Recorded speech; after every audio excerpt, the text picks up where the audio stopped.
کبھی صبح سورج اگنے سے ٹھیک پہلے کی جو خاموشی ہوتی ہے، محسوس کیے؟ ایک الگ ہی سکون ہوتا ہے نا، جب پوری دنیا سو رہی ہوتی ہے۔ اسلام میں اسی خاص وقت کی بہت اہمیت ہے، اور وہ جڑی ہے فجر کی نماز سے۔ تو سوال یہی اٹھتا ہے کہ بھئی اس نماز میں آخر ایسا کیا خاص ہے؟ کیوں اس وقت عبادت کرنے کو اتنی زیادہ اہمیت دی گئی ہے؟ چلیے آج مل کر اسی سوال کا جواب ڈھونڈتے ہیں اور فجر کی 4 بڑی برکتوں کو سمجھتے ہیں۔ چلیے سب سے پہلے بات کرتے ہیں پہلی اور شاید سب سے خوبصورت برکت کی، جو ہے روشنی کا ایک وعدہ۔ جی ہاں، نور، مطلب ایک آسمانی روشنی کا وعدہ۔ اور یہ کوئی ایسی ویسی روشنی نہیں ہے، یہ وہ روشنی ہے جو ہمیں مشکلوں میں، اندھیروں میں راستہ دکھاتی ہے، ہمارے دل کو سکون دیتی ہے۔ جو لوگ صبح اٹھ کر فجر ادا کرتے ہیں انہیں یہ خاص انعام ملتا ہے۔ اور یہ وعدہ کوئی چھوٹا موٹا وعدہ نہیں ہے، یہ سیدھے اللہ کے رسول صلی اللہ علیہ وسلم کی طرف سے ہے، جیسا کہ سنن ابن ماجہ میں بتایا گیا ہے۔ سوچئے ذرا، صرف صبح کی ایک عبادت کے بدلے میں ایک ایسی روشنی جو ہمیشہ ہمیشہ ہمارے ساتھ رہے۔ اچھا، اب آتے ہیں ایک ایسی بات پر جو ہمارے سوچنے کا طریقہ ہی بدل دے گی۔ ہم چیزوں کی قیمت کیسے لگاتے ہیں، یہ اگلا پوائنٹ اسی پر ہے۔ ذرا اس سلائیڈ کو دیکھیے۔ ایک طرف فجر کی صرف 2 سنت رکعتیں، اور دوسری طرف یہ پوری کی پوری دنیا اور اس میں جو کچھ بھی ہے وہ سب۔ اور ہمیں کیا بتایا گیا ہے کہ ان 2 رکعتوں کی قیمت اس پوری دنیا سے کہیں زیادہ ہے۔ یہ کتنی بڑی بات ہے، سوچئے۔ اور یہ صرف کہنے کی بات نہیں ہے، یہ بات صحیح مسلم کی حدیث سے ثابت ہے۔ مطلب فجر کی صرف وہ 2 سنت رکعتیں پڑھ لینا دنیا کی ہر چیز کو پا لینے سے بھی بہتر ہے۔ اس سے ہمیں سمجھ آتا ہے کہ روحانی دولت کی اصل قیمت کیا ہوتی ہے۔ تو ہم نے اس کی قیمت تو سمجھ لی، لیکن بات یہیں ختم نہیں ہوتی۔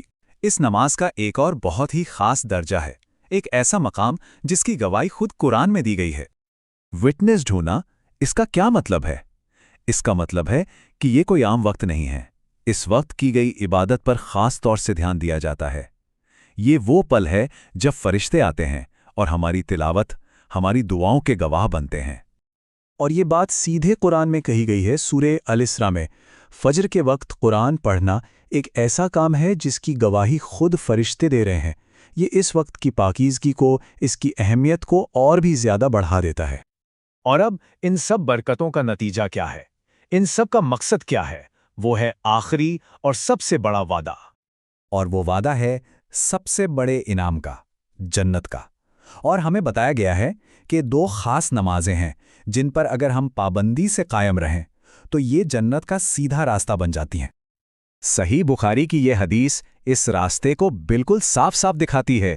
جو کوئی بھی فجر اور عصر کی نماز کی حفاظت کرے، مطلب انہیں پابندی سے وقت پر ادا کرے، تو وہ جنت میں داخل ہوگا۔